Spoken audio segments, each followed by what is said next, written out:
Kita masuk ke bab kedua ya di sini karena di share tadi terputus. Perkara dinul Islam adalah nasihat kepada kaum muslimin secara umum. Nama badu. Ini khusus kita pahami. Yajibul radu ala nasihati tilqaiyan minal qalbu. Itu hadisnya andong. Kalau dicari nggak ada itu, sahih nggak? Ya. Artinya nasihat seharusnya direspon secara otomatis dari hati. Ya, harus direspon otomatis secara qalbu, direnungi. Yajibul radu ala nasihati tilqaiyan minal qalbu. Nasihat seharusnya direspon secara otomatis dari hati. Kita amati, ya, ini interaksi santai aja kajinya. Tadi agak serius kan. Nah, kemarin akademis. Ya, janganlah pusing ya, capek nih kayak ngantuk gitu ya. Kita amati ya beberapa strategi iblis zaman now. Iblisnya zaman now nih, bukan zaman Adam. Zaman sekarang berarti. Dan sekutunya. Ya. Yaitu dengan membuat kaum muslimin dengan cara apa? Zaman now ini. Iblis dulu dengan iblis sekarang beda loh godanya. Pertama, sibuk mencari ilmu tapi lupa mengamalkannya. Itu yang pertama. Jago berteori tapi lemah dalam beraksi. Benar gak? Iblis zaman now tuh. Dua, sibuk mengadu dalil, puas melihat lawan kewalahan karena kalah wawasan. Puas dia kalau kalah wawasan. Tiga, iblis zaman now godanya. Sibuk mengendalikan amal dibandingkan mengamalkan dalil. Setuju? Iya kan? Keempat, sibuk beramal tanpa dalil. Kelima, sibuk berdalil tanpa amal. Keenam, sibuk mengupload amal yang sedikit di medsos sehingga hapuslah nilai amal-amalnya disebabkan ria. Ya, capek. Ya. 7. Sibuk mengupload dalil, artikel, tekstur, komentar, BB, IG, WA dan lain sebagainya DLSB kan? Iya kan? Dengan tujuan hanya untuk memojokkan kelompok Islam lainnya. Habis. 8. Iblis zaman now. Sibuk mencari dalil untuk menghalalkan amalan yang sedang dilakukannya, sekaligus mengharamkan amalan yang sedang dilakukan oleh orang lain. 9. Sibuk merasa paling benar sehingga secara tidak sadar berkontribusi memecah belah umat atas nama kebenaran. Disinilah perlunya taharah. Dalam kondisi begini perlu talqin, perlu tarbiyah bertolibul ilmi secara ruhani manusia juga tidak boleh ditinggalkan. Kita makrifati kata roh. Ruhani itu asalnya roh. Beda dengan ruh. Roh itu dalilan dong. Kalau ruh itu Quran. Roh aja lah ya. Roh dulu ya, supaya paham. Bukan cocok logi nih. Baru kemudian hubungan al-insan atau kemanusiaannya. Insan kan kemanusiaannya kemarin dikaji kan. Kata roh atau rih. Ya, roh itu singkatan dari respon otomatis hati yang disebut tadi. Respon harus otomatis ke hati, nasihat. Ya, itu otomatis ke hati. Ya, Ri, respon istirahatnya di hati. Jeda. Roh, ri. Duduk. Jangan nanggu tapi nggak ngerti nih. Itu dulu ya. Nah, diumpamakan begini, ketika antum nyetir mobil, iktibarnya nyetir mobil ya, lalu berpapasan dengan seseorang. Kemudian ia bertanya, "Kang mau kemana?" Umpamanya si Akang yang bawa mobil. Lalu Akang tidak langsung jawab karena lagi nyetir mobil. Maka ini bukti bahwa saya belum roh. Roh tadi apa singkatannya? Respon otomatis hatinya belum ada, betul kan? Nganga. Karena kita serius nelayan kan? Betul. Nah, kalau tidur gimana? Belum roh. Iya kan? Ngaji gitu. Nah, ini yang mesti diberesin.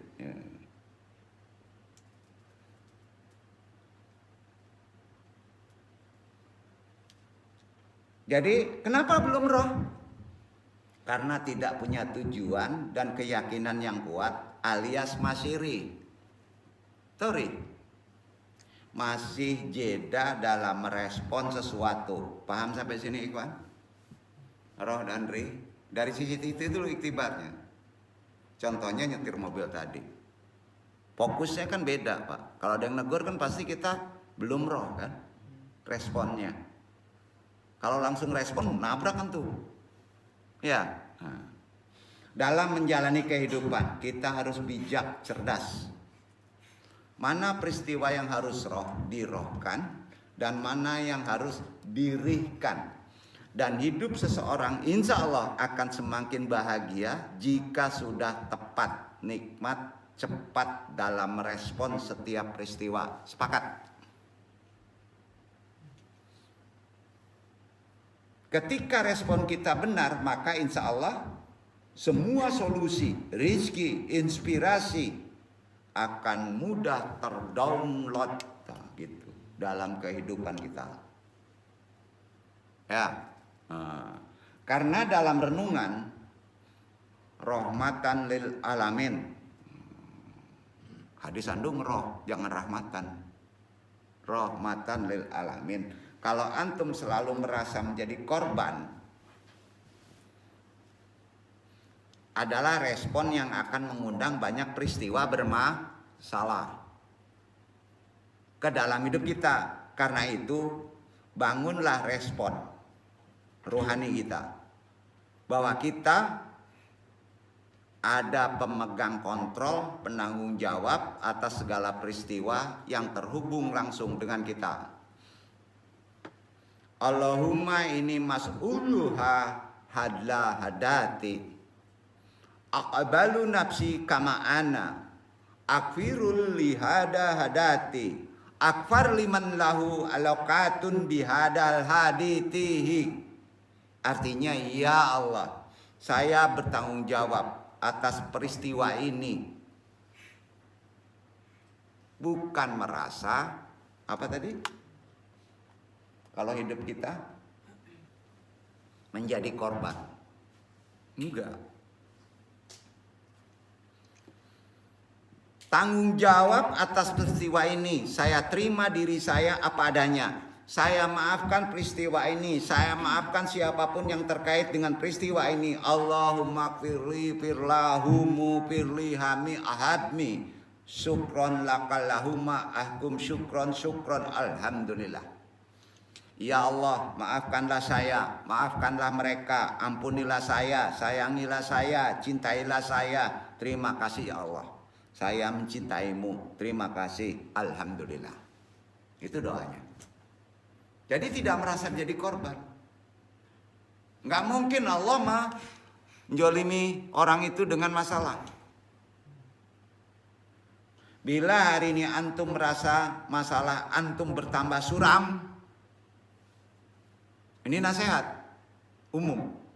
Kian banyak orang yang menjengkelkan, jengkol, gitu, ya. orang-orang dekat antum pun semakin gagal paham tentang antum. Rezeki antum semakin seret, maka berhentilah menyalahkan siapapun. Itu rahasianya. Berhenti. Itu ajaran Islam. Dan apapun ciptaan Allah, berhentilah menyalahkan Allah. Apalagi mungkin hancur antum. Dan berbagai kehendaknya. Perhatikan Nabi Yunus alaihissalam. Kapok, marah-marah, jengkel kepada umatnya, lalu beliau ditegur Allah, iya kan?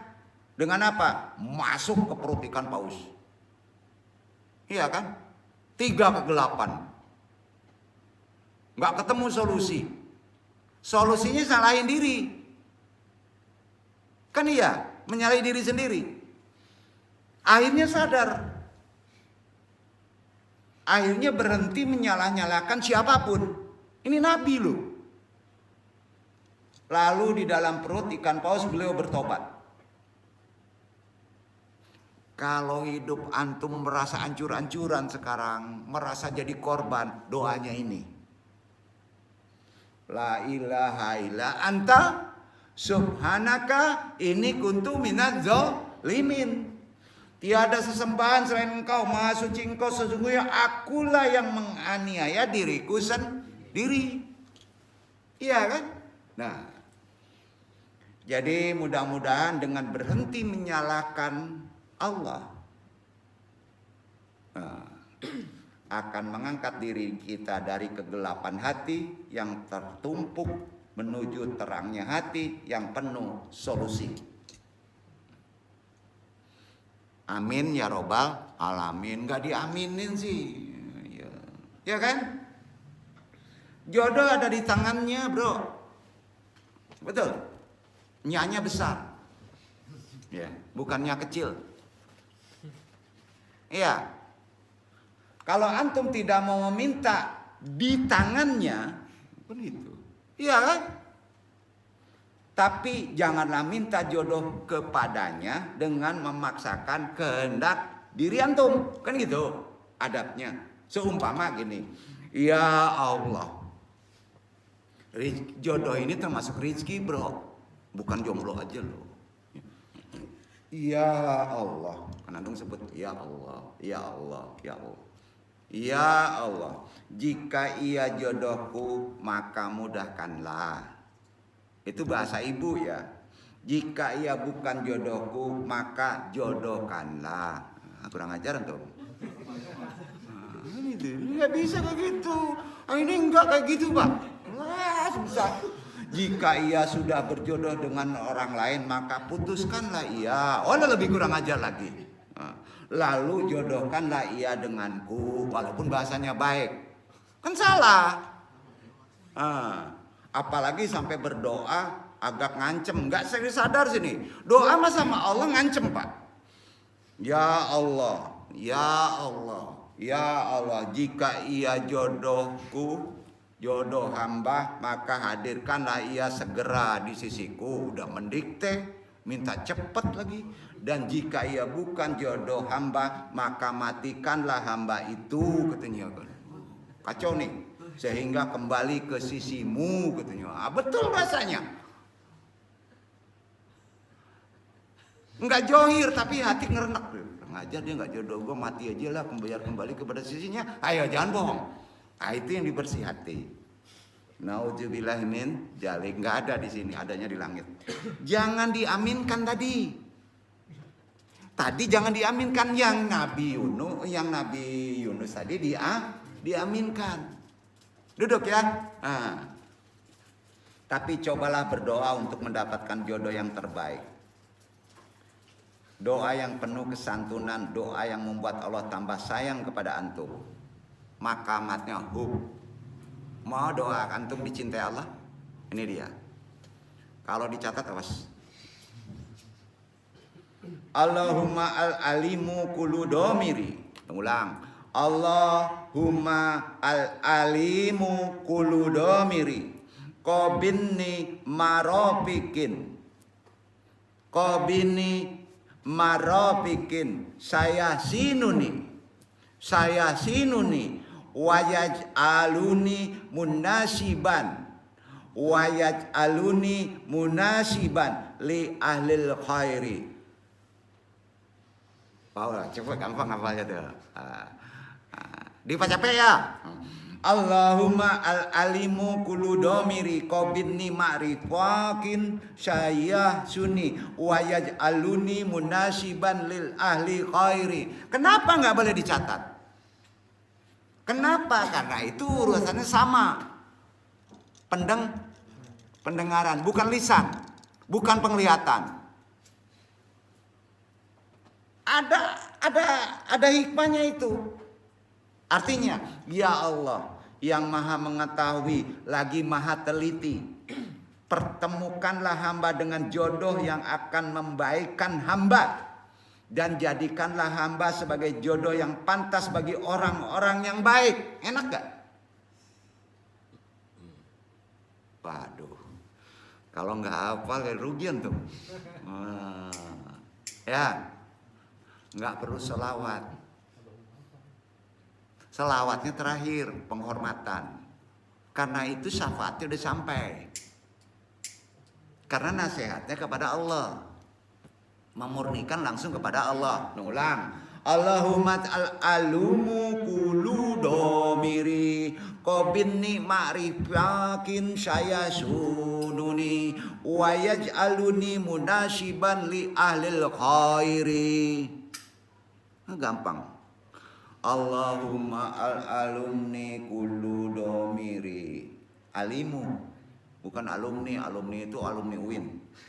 Qobidni ma'rifaikin saya sununi wajaj'aluni munasiban lil ahlil khairi. Ulang.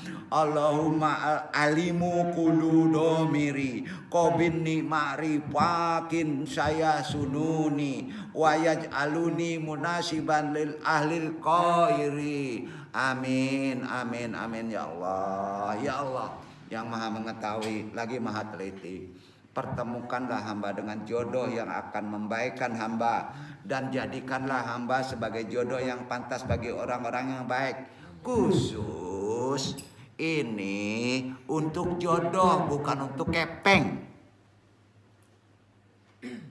Itu dia. Jika antum sudah punya target, nah nih ada doanya yang dibolehkan. Tahu nggak target? Ngincer itu, targetnya itu. Tapi masih alot. Maka bolehlah antum berdoa seperti ini. Ikutin aja ya doanya ya. Nah, agak panjang nih. Allahumma ghafurun rahimun nuni uhubuka. Allahumma ghafurun rahimun nuni uhubuka. Lakinnal anna hubbu murtabitun bi abdika. Lakinnal anna hubbi murtabitun bi abdika. Idkuri asmahu.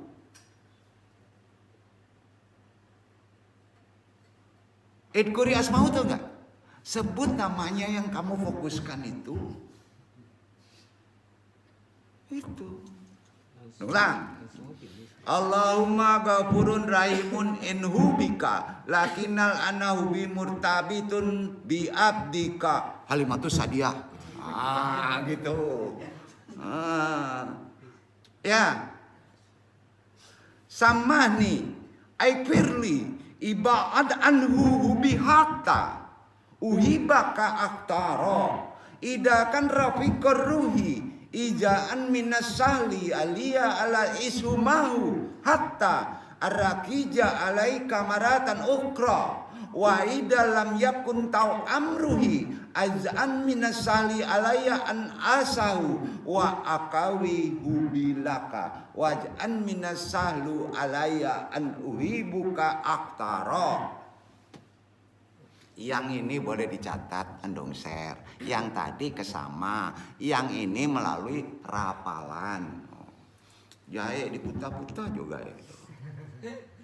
Yang tadi melalui rapalan. Nanti andong catat. Ya, itu boleh dicatat yang tadi sama. Ya. Nah, kalau yang dicatat begini, Pak. Ya. Kalau yang disama begini, Pak. Sampai. Ya. Sedekah. Jangan dikebawahin. Turun dia, ada di depan nanti. Kan ada doa begini, ada begini. Ya. Artinya yang tadi nih ya. Ya Allah yang maha pengampun lagi maha penyayang. Allahumma ghafurun rahimun unihubuka. Hamba mencintaimu, tapi kini cinta hamba pun melekat kepada hambamu yang itu. Sebut namanya. Silia katanya. Umpamanya kan. Gitu. Kan gitu kira-kira. Idguri asmahu. Ya kan? Nah, maafkanlah hamba. Ampunilah hamba. Lepaskanlah cinta hamba darinya agar hamba bisa lebih utuh mencintaimu. Minta lepas sama si Halimatus Sa'diyah tadi supaya bisa mencinta. Ibu nggak boleh kamu sasaran ke situ. Nah, itu spiritualnya. Jika ia jodoh hamba, mudahkanlah hamba untuk hidup bersamanya.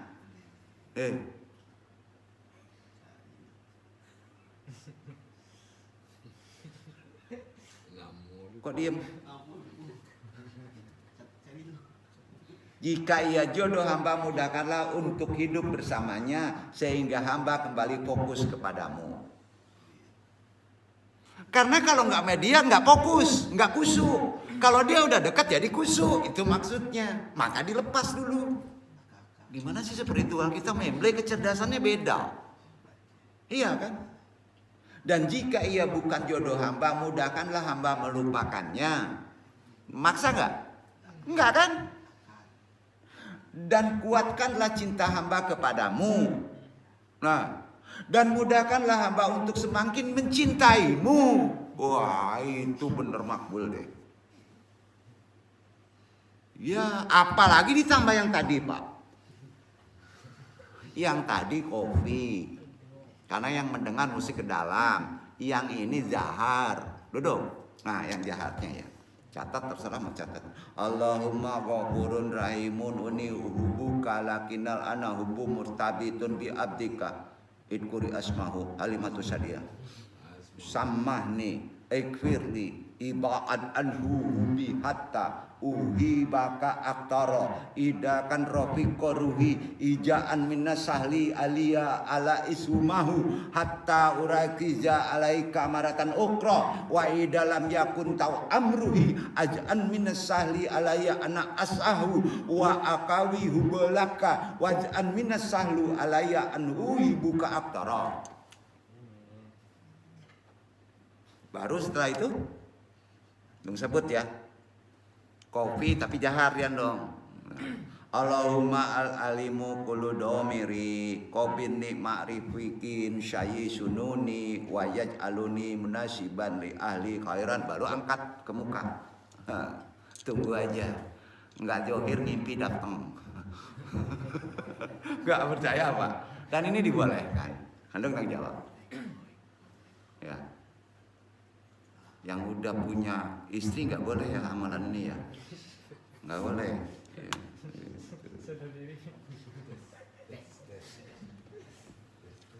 Yang butuh silahkan aminkan. Kan bener tuh. Yang butuh silahkan aminkan.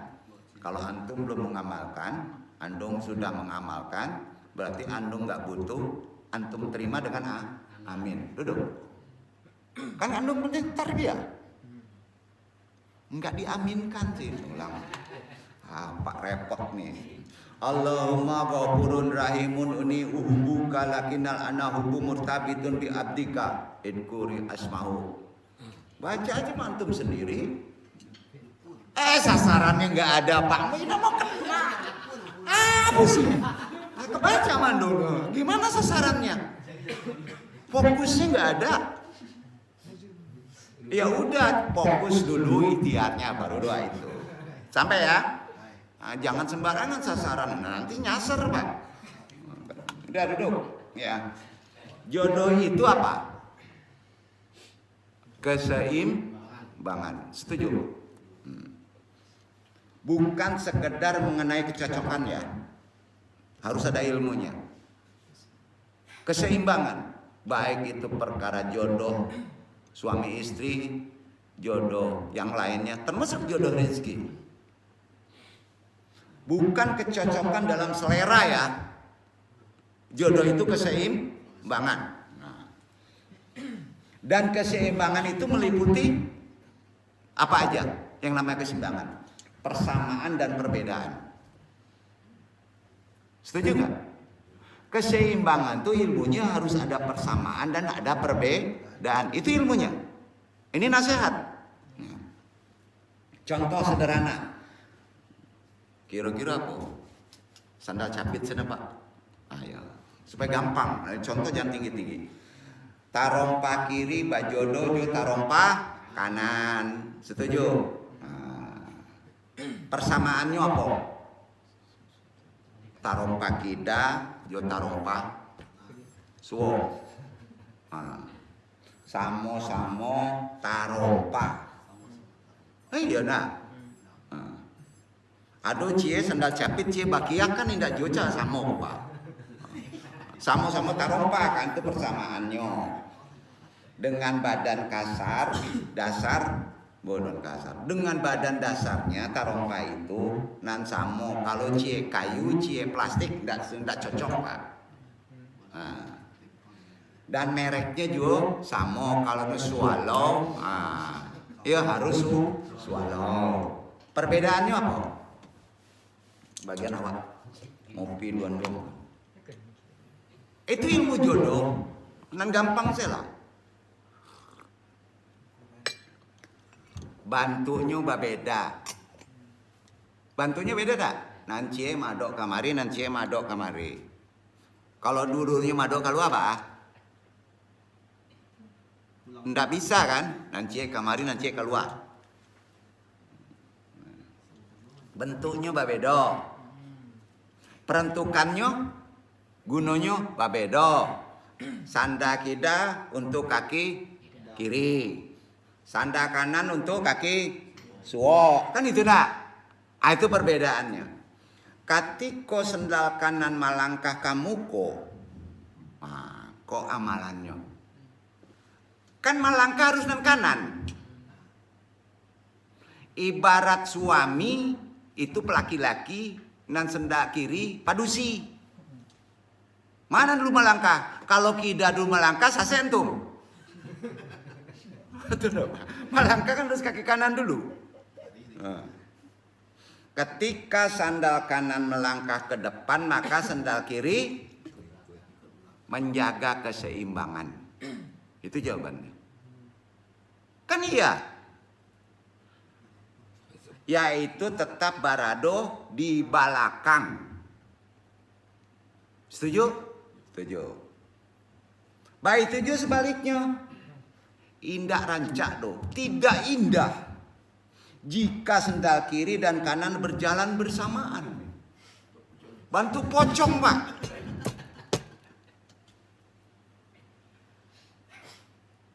Lucu lah.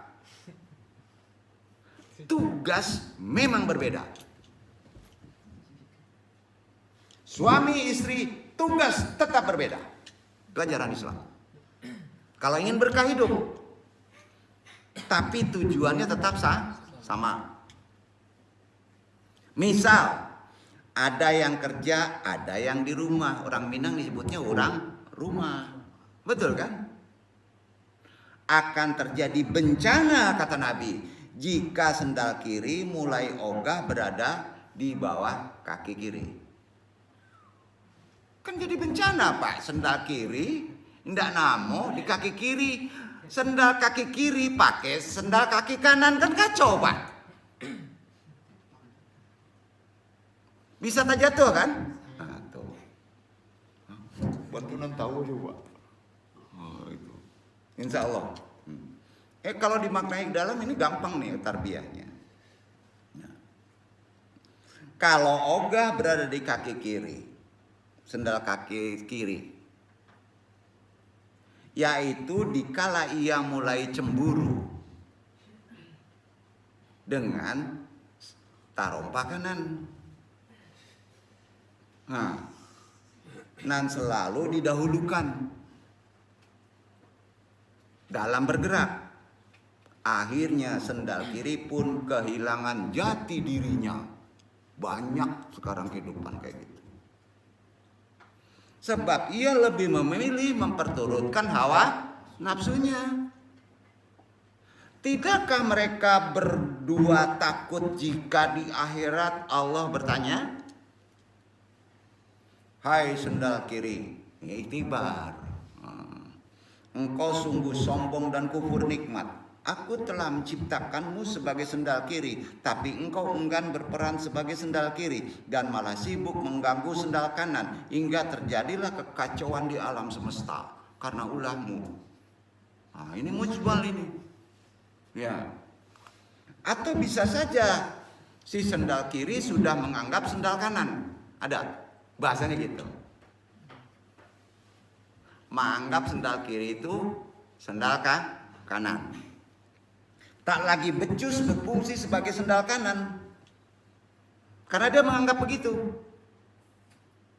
Dan si sendal kanan pun sudah menganggap sendal kiri tak lagi becus berperan menjadi sendal kiri. Kan banyak kehidupan kayak gitu. Dan mereka pun saling menyalahkan dan mengancam. Akhirnya sendal kanan dan sendal kiri bertukar posisi. Salah tuh. Udahlah. Angku jadi sendal kiri, Aden jadi sendal kanan. Ada nama itu banyak. Siapa tahu dengan bertukar posisi akan menyelesaikan masalah. Secara Islam gimana? Justru pertukaran posisi menambah rusaknya cara berjalan kaki. Setuju? Betul. Logika. Di alam semesta ini, mainnya alam semesta. Ya. Nah, begitulah kira-kira iktibar makna antara suami dan istri. Jadi ilmu jodohnya tadi, tapi siap mesti mendudukkan syariatnya. Iktibarnya sendal tadi. Ya.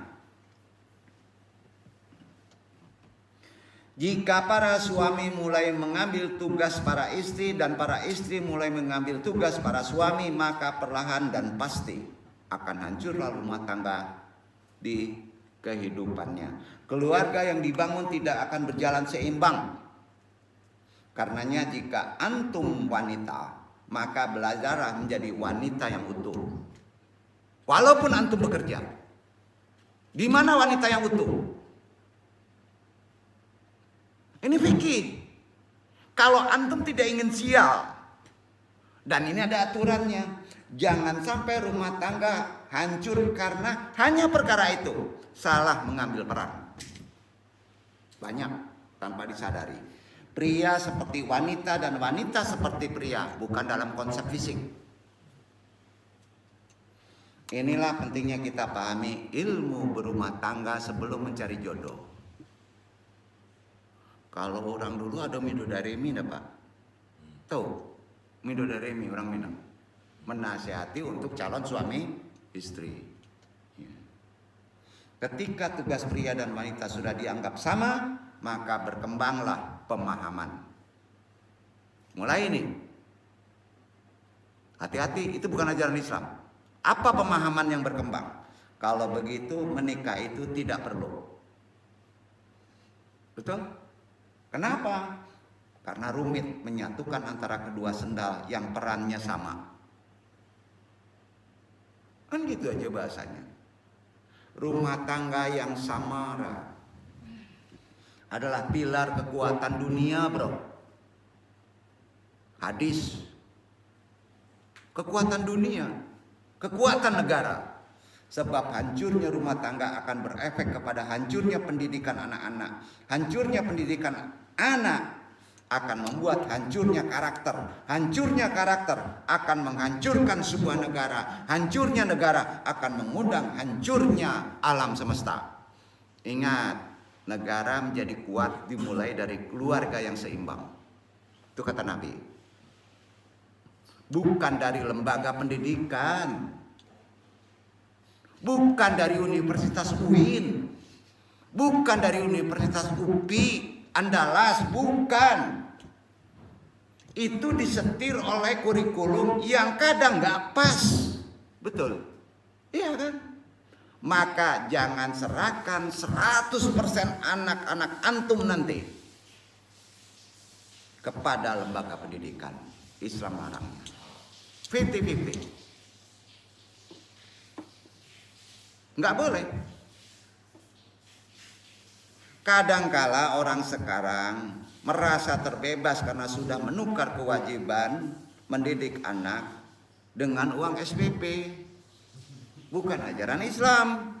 Nah, jangan lari tanggung jawab sebagai orang tua, jangan lari tanggung jawab sebagai suami, jangan lari tanggung jawab sebagai istri. Misalkan bila antum seorang istri, lalu antum anggap suami antum terlalu lemah sebagai pemimpin keluarga, alias suami antum kurang memiliki ketegasan dalam banyak hal sehingga sering dikerjai oleh orang lain atau ditipu oleh kliennya, maka bantulah suami itu bersikap tegas dengan cara santun, misalkan melalui nasihat yang antum berikan kepada anak antum, tapi antum sengaja melakukannya di hadapan suami. Anakku yang soleh, ibu yakin kamu bisa sukses. Yang penting kamu tegas dan tetap bertawakal kepada Allah. Dahulukan kebenaran daripada logikamu. Hilangkan ketakutanmu. Allah bersama orang-orang yang benar. Enggak masalah. Saat itu anak antum yang masih kecil kurang paham nasihatnya, nggak masalah anak itu main-main. Yang penting suami antum paham. Duduk. Boleh nasihatin seperti itu. Nabi juga kayak gitu nasihatinnya. Atau jika suami belum pandai mencari nafkah, bahasanya enak ya, belum pandai mencari nafkah, bukan nggak bisa cari nafkah, maka bersabarlah. Kuatkan jiwa antum, dekatkan diri anda kepada Allah, doakan suami anda, dan bila perlu berikan dia contoh cara cari duit semampu antum, tunjukkan semangat. Kan gitu bahasa mudanya. Namun demikian, tetaplah anda tidak boleh meninggalkan peran utama antum sebagai seorang istri dan ibu. Ini memang tidak mudah.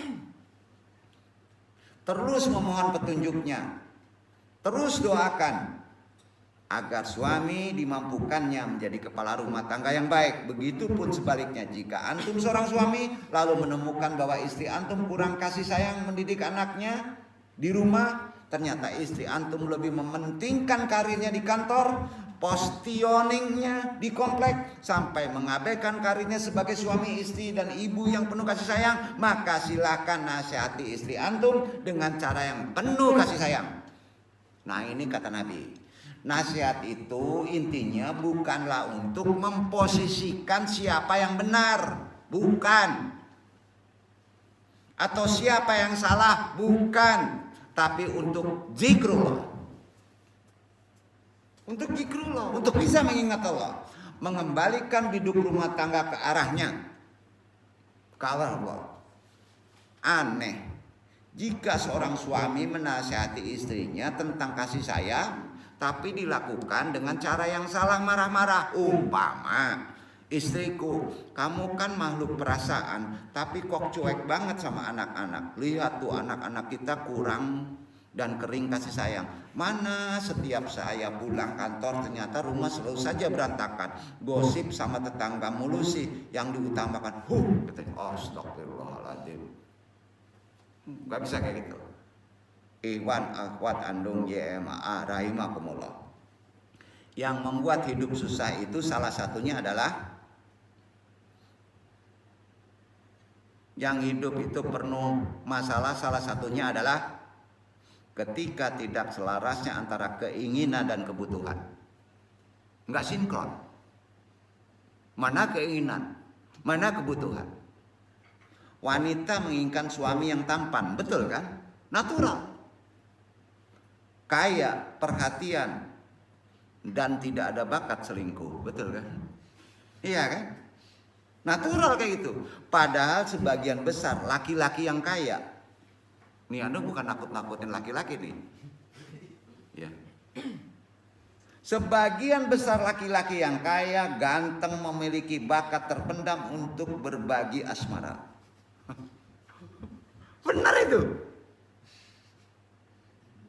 Toh yang kurang tampan plus banyak hutang saja bisa mentiga. Bukan mentega, mentiga. Bisa 3. Ya. Apalagi sudah tampan, kaya, perhatian pula lagi. Setuju nggak? Hati-hati yang ganteng-ganteng nih, yang bujang-bujang nih. Tapi sebenarnya yang dibutuhkan wanita itu apa sih? Wanita sejati ya. Pria yang mampu memimpin, bertanggung jawab. Betul? Enggak betul. Betul. Iya kan? Sisi lain, para pria menginginkan seorang istri yang cantik, menggairahkan, awet muda. Walaupun kenyataannya namanya kecantikan pasti memudar kan? Gairahnya pasti berkurang kan? Dan usia pasti menua kan? Antum udah tua, yang di sini udah tua. Antum muda. Betul kan? Nah, namun sebenarnya pria sejati hanya membutuhkan wanita yang taat. Itu yang benar. Taat, pemaaf, penuh kasih sayang. Nah, kesusahan hidup terjadi ketika para wanita, para pria hanya mengejar keinginannya, melupakan kebutuhannya. Betul atau tidak betul? Betul kan? Nah, ikhwan andong jemaah rahimakumullah.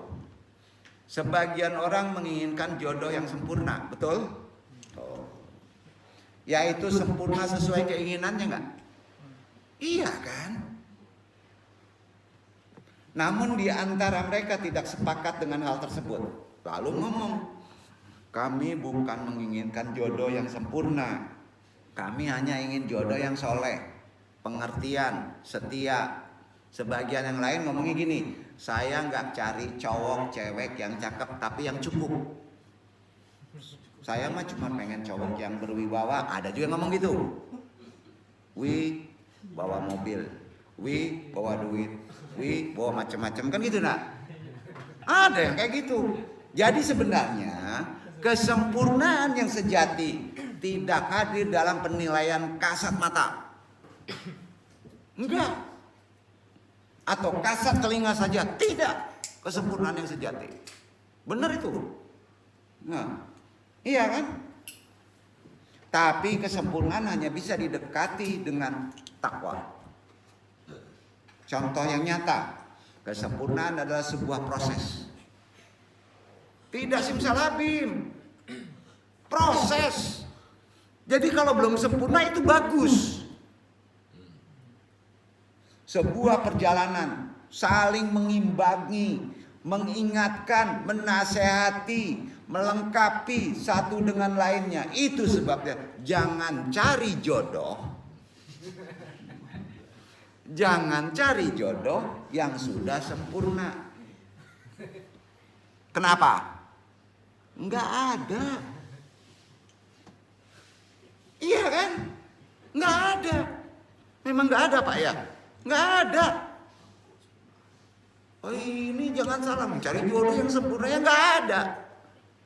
Tapi carilah jodoh yang siap untuk saling menyempurnakan dalam proses yang diridhoi Allah. Kan gitu. Dan jangan cari jodoh yang hanya setia kepada diri antum. Itu aneh ya ngaji ya. Jangan. Salah pula antum tuh. Tapi carilah jodoh yang setia kepada Allah. Duduk kan? Itu yang benar. Agar antum turut selamat dunia wal akhirat.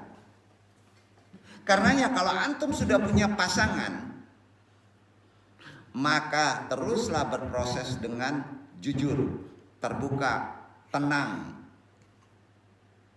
Ketika masalah hadir, lakukan aktivitas ajaran Islam. Sabar. Itu dulu. Tingkat tinggi. Sabarnya tingkat tinggi. Sebab antum sudah mendapati kenikmatan tingkat tinggi. Ini yang udah punya pasangan. Apa itu? Kan belum pernah dirasakan oleh para single. Betul kan? Iya kan? Adil dong. Jangan mau enak kita dong. Ketahuilah bahwa setiap kenikmatan yang kita rasakan dalam rumah tangga akan diimbangi dengan berbagai kesulitan yang setara, natural. Nah, dengan begitu Anda harus tingkatkan rasa sabar. Mungkin kemari. Antum berlipat ganda sehingga biduk rumah tangga antum nggak mudah goyah oleh gelombang lautan yang mengadang. Semuanya sudah seimbang kan? Nah, jadi hakikat dari perjodohan, hakikatnya mencocokkan apa yang tidak cocok. Mencocokkan apa yang tidak cocok. Betul kan? Dan yang sudah cocok antara dua manusia yang tidak sempurna. Iya kan? Gitu. Jadi jangan sibuk mencari orang baik yang cocok dengan antum, tapi sibuklah belajar menjadi orang yang cepat cocok dengan orang yang nggak baik menjadi baik. Ya.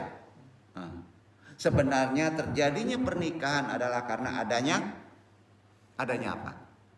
Ini ilmu jadinya. Kun fayakun ini. Terjadinya pernikahan karena adanya apa? Ilmu bahasa mudanya, secara nasihat, secara umum. Karena adanya persamaan dan perbedaan. Kalau ngomongnya cocok itu karena asifatun juga salah. Terjadinya pernikahan karena terjadinya jodoh karena ada persamaan dan perbedaan. Itu sunnah. Makanya perbedaan itu adalah rahmat. Nah, begitupun terjadinya perceraian karena adanya persamaan dan perbedaan. Betul kan? Contoh, terjadinya pernikahan, persamaannya apa? Interaksi. Sama-sama manusia kan? Betul kan? Nggak mungkin antum sama jin kawin kan? Sama siluman, sama Roro Kidul, nggak mungkin. Harus sama-sama manusia, itu persamaannya. Sudah itu sama akidahnya, betul kan? Sudah itu sama visinya, sudah itu sama-sama mau. Betul Pak? Iyalah, sudah itu sama-sama hidup, nggak mungkin sama boneka. Perbedaannya, maaf, beda kelamin, betul kan? Natural.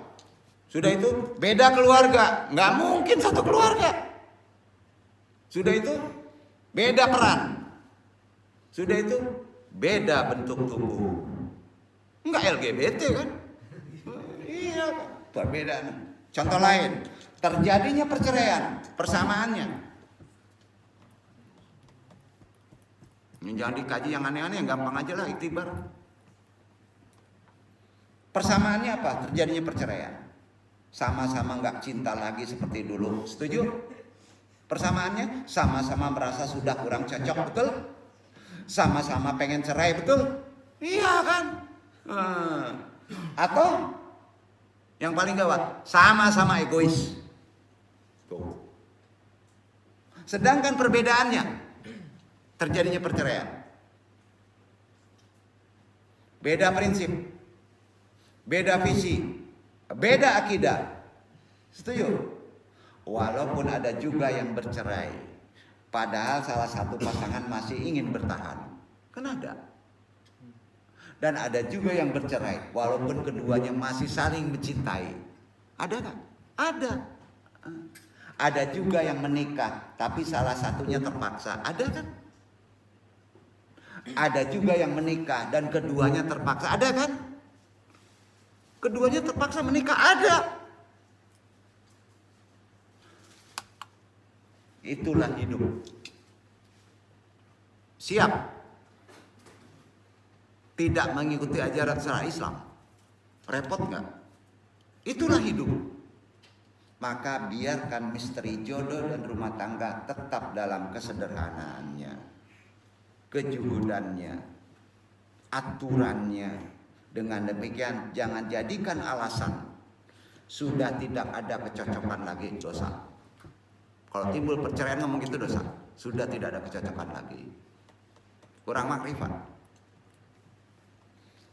Sebagai alasan bercerai, tidak bisa begitu. Alasan tersebut sangat-sangat egois. Sebab berbeda antara sudah tidak ada kecocokan lagi dengan sudah tidak mau saling mencocokkan lagi. Setuju? Setuju ya? Karenanya yang namanya rumah tangga itu terdiri dari apa? Rumah dan tangga. Itu kan dua kalimat susah banget sih. Sederhanain aja. Rumah tangga terdiri dari rumah dan tangga. Betul? Betul. Rumah gambarannya yang berumah tangga haruslah hidup serumah. Kan iya nak? Yang namanya rumah harus hidup serumah, gambarannya gitu. Bahkan tidur pun harus sekamar. Betul kan? Berumah tangga harus sekamar tidurnya. Sungguh tidak mudah bila berumah tangga tapi jarang serumah. Aneh. Atau jarang sekamar. Aneh. Bukankah ada pepatah mengatakan kamarku adalah surgaku? Cici orang lama. Dan tangga apa? Iktibar tangga. Cermin dari jalan yang mendaki. Tangga kan mendaki, ada tangga supaya naik ke atas. Nanjak. Semakin dekat ke puncak maka semakin lelah. Kecuali bagi orang yang lillah. Jadi supaya jangan lelah, lillahi ta'ala. Awal peot. Maka sampai kapanpun istilah rumah tangga tidak akan pernah berubah menjadi rumah eskalator, rumah lift, enggak. Tetap rumah tangga. Namun kini sebagian orang yang berumah tangga hanya ingin surga dunia saja, enggan merasakan perjuangan, menempa sabar. Menempa, ditempa. Sabar dalam menapaki tangga kehidupan. Nah, bagaimana bila ternyata terjadi kesulitan? Kemelut yang besar dalam rumah tangga. Misalkan ada orang ketiga yang coba masuk menggoda suami, atau ternyata istri Anda lebih memilih menaruh kecurigaan yang dalam atas kesetiaan Anda kepadanya. Apa yang harus dilakukan? Islam mengajarkan. Aktifkan sabar tingkat tinggi, tempa sabar itu. T terima, E empati, M maafkan, P positifkan, A aktifkan. Terima kekurangan pasangan antum. Jika antum sulit menerima kekurangannya, maka tanyakan diri antum, apakah antum sudah dan selalu berterima kasih, syukron kepada Allah, berterima kasih pasangan antum atas kelebihan-kelebihannya. Jangan egois. Kan gitu bahasanya. Tempa kesabaran dengan itu. Beberapa kekurangannya Anda tolak, tapi kebanyakan kelebihannya Anda lahap tanpa sedikit pun antum berterima kasih kepada pasangan antum. Kan kenyataannya begitu. Bukan hanya karena sesuatu itu menjadi indah dalam rumah tangga, enggak jadi indah lalu antum mau menerimanya, tapi karena Anda mau menerimanya maka segala sesuatunya menjadi indah, baik kekurangan, baik kelebihan. Setelah itu empatilah atas kelemahannya. Bantulah pasangan antum semampu antum. Kelemahannya adalah salah satu dari Allah agar Anda terlihat hebat di hadapan pasangan Anda. Sehingga pasangan Anda semakin sulit untuk tidak mencintai dan membutuhkan antum. Lalu maafkan semua kesalahannya. Jangan mendendam. Dengan pasangan sendiri, maafkan itu melapangkan jiwa, memperbaiki suasana hati, suasana rezeki. Maafkan itu di rumah tangga. Percayalah, insya Allah berikutnya terakhir positifkan keadaan. Pasti selalu ada posisi positif dari setiap peristiwa. Allah itu maha adil. Maha adil. Maka nggak mungkin tidak ada hikmah positifnya dari masalah. Temukan, cari, renungkan, sabarlah dalam menemukannya. Dan terakhir, aktifkan kembali cinta antum yang sempat meredup. Sentuhan lahir batin ibarat pengantin baru. Berliburlah, banyak ngobrol lah, saling mengalah. Sampai kapan batas konsep tempat itu bisa diterapkan dalam rumah tangga? Apakah jika pasangan antum berpindah keimanan atau memilih Tuhan selain Allah tetap harus pakai konsep tempat dengan sabar? Islam ngajarinnya. Bagaimana jika pasangan Anda ternyata berbeda pemahaman tentang akidah, misalnya yang satu Sunni, yang satu Syiah, umpama. Atau bagaimana bila pasangan antum ternyata sudah enggan dan tak mau lagi pernah sholat waktu wajib 5 waktu? Bagaimana bila pasangan antum ternyata selingkuh lalu berzina dengan orang lain? Nah, jika pasangan antum telah memilih Tuhan selain Allah, itu prioritas cerai. Itu Islam ajarannya. Bila sudah telah rajin meninggalkan sholat, itu prioritas kedua, cerai. Bila sudah terang-terangan berzina, maka ceraikan. Bisa menjadi solusi yang terbaik.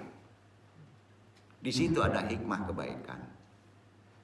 Jadi larinya ke sana. Cerai itu sejatinya adalah masalah.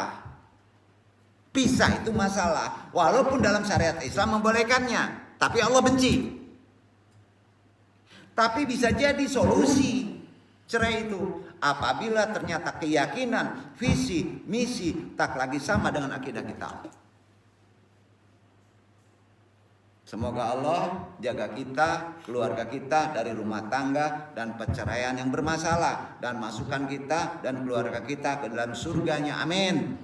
Karenanya yang namanya Rahimukullah, Roh. Semoga Allah memberikan petunjuk kepada kita semuanya, sehingga kita semua mampu memiliki keluarga yang sakinah, mawadah, warahmah. Amin. Sedangkan bagi yang belum punya jodoh, jomblo, kan gitu nak. Ayo berdoa di Raudhah. Yang ingin cinta di keluarganya semakin disucikannya, ayo datanglah ke tanah suci, bukan tanah sengketa. Yang ingin rumah tangganya harum, perbanyaklah doa di Masjidil Haram. Ya, bukan di mall. Respon kita kadang suka kesal. Kalau sudah maksimal berikhtiar, ternyata hasilnya kecil. Anehnya respon kita yang kesel. Kalau sudah maksimal berbuat maksiat, tetap ternyata musibahnya kecil. Allah sayang. Artinya Allah lah yang paling berhak mengatur rezeki kita. Sebab hanya Allah lah yang paling tahu kualitas ikhtiar kita. Kualitas maksiat kita Allah yang tahu. Jadi tetaplah berikhtiar memperbaiki peristiwa yang ada dengan dipondasikan respon hati, roh, dipenuhi dengan kesabaran, kesyukuran yang bermuara kepada keikhlasan. Sekali lagi Andung ingatkan, ikhlas itu mungkin susah, tapi jauh bermasalah, lebih susah kalau tidak ikhlas. Kita tutup kaji nasihat ini, mudah-mudahan bermanfaat. Wallahu a'lam bishawab. Wassalamualaikum warahmatullahi wabarakatuh.